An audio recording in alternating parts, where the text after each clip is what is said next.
चलिए जी मेरे बच्चों, मेरे सामने क्वेश्चन नंबर 2 है होमवर्क नंबर 3 का। इसको भी ज़रा सॉल्व कर लेते हैं। इसमें कह रहा है जी, एक टेबल आपने कंप्लीट करना है जिसमें 4 कंपनीज़ का आपको डाटा दिया हुआ है, अर्निंग्स दी हुई है, कॉस्ट ऑफ इक्विटी दी हुई है, मार्केट वैल्यू दी हुई है एंटायर कंपनी की, नंबर ऑफ शेयर्स दिए हुए हैं और 1 शेयर की मार्केट वैल्यू या तो आपसे पूछी गई है या बताई गई है। ऑल कंपनीज़ फॉलो 100% पे आउट पॉलिसी।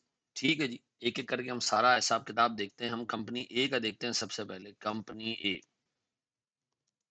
अब कंपनी ए में क्या मिसिंग है? Market value of the entire company. तो एक काम करते हैं, हम सारी अर्निंग्स ले लेते हैं 4.5 लाख की।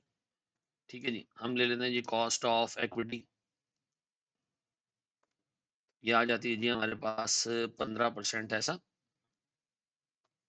अब हम निकाल लेते हैं जी market value of the entire company. कितनी जी? 4 4.5 लाख डिवाइडेड बाय 15%। ये आ जाता है जी 3 मिलियन। अच्छा, फिर आपको दिया हुआ है जी मार्केट वैल्यू पर शेयर। ये है जी 150 रुपए। तो मुझे बताया मेरे पास नंबर ऑफ शेयर्स का जो हिसाब किताब छूटा हुआ है, जो मिसिंग है, वो हम आराम से कैलकुलेट कर सकते हैं। हमारे पास 3 मिलियन डिवाइडेड बाय 150 रुपए, ये आ जाते हैं 20,000 शेयर्स। कंपनी ए का हिसाब किताब कंप्लीट। दो चीजें उसमें मिसिंग थी, market value of the company ये मैंने निकाल लिया सर, और मैंने सर शेयर्स निकाल लिए 20,000। डन है जी। इसी तरह मेरे प्यारे बच्चों, मैं कंपनी बी को देखता हूं। कंपनी बी में सर मेरे पास अर्निंग्स गिवन है, कॉस्ट ऑफ इक्विटी मिसिंग है, market value of the company given है। तो हम ले लेते हैं जी अर्निंग्स ऑफ द कंपनी। ठीक है जी, अर्निंग्स हमारे पास है, प्रॉफिट या डिविडेंड हमारे पास है पूरे साल का 2 लाख। अच्छा, अब मेरे पास दी हुई मार्केट वैल्यू ऑफ कंपनी। ठीक है जी, अब मुझे पता है मार्केट वैल्यू ऑफ कंपनी 12,50,000 है। तो शेयर होल्डर क्या सोच रहा होगा, उसका रिक्वायर्ड रिटर्न क्या होगा? रिक्वायर्ड रिटर्न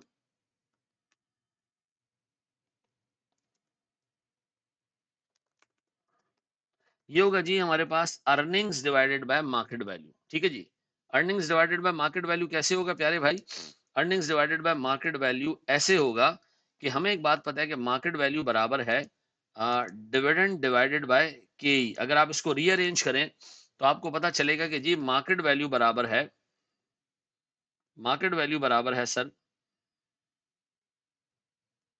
सॉरी, हमारे पास के ई बराबर है डिविडेंड ओवर मार्केट वैल्यू। ठीक है जी, आप देख लीजिएगा तो आप इस फंक्शन से जो है वो के ई पे पहुंच सकते हैं। के ई निकाल लिया जी आपने, और ये हमारे पास निकला है जी 16%, एग्जैक्ट 16% है।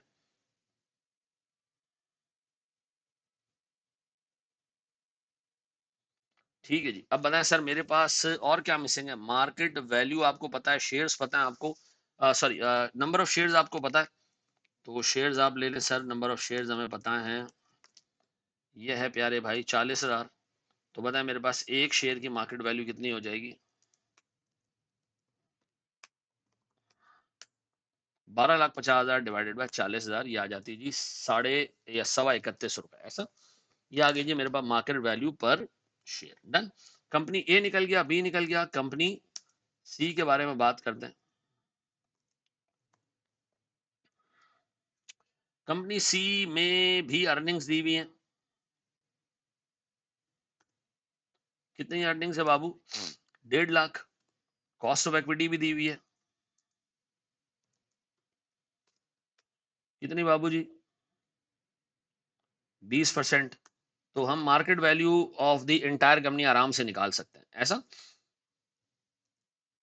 परपिचुटी का फंक्शन यूज करते हुए हम अज्यूम करते हैं जी हमारे पास 1.5 लाख रुपए की अर्निंग्स है, 20% से मैं इसको डिवाइड करूं तो मेरे पास सर ये आ जाती है एंटायर कंपनी की मार्केट वैल्यू। ठीक है जी, नंबर ऑफ शेयर है सर मेरे पास 15,000।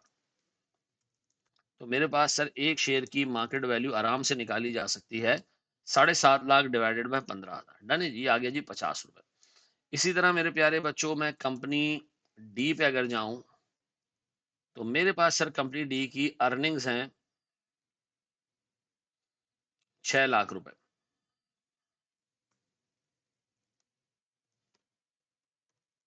मेरे पास सर शेयर्स कंपनी ए के ऑलरेडी इशू हुए हैं 50,000। एक शेयर की मार्केट वैल्यू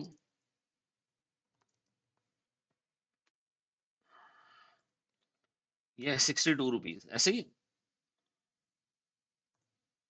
और अगर मैं आपसे कहूं प्यारे भाई market value of the company कितनी है, ये है जी 60,000 सॉरी 50,000 शेयर्स मल्टीप्लाई बाय 62। और मेरे प्यारे बच्चों अगर मैं आपसे पूछूं कॉस्ट ऑफ इक्विटी आराम से निकाली जा सकती है यहाँ पर,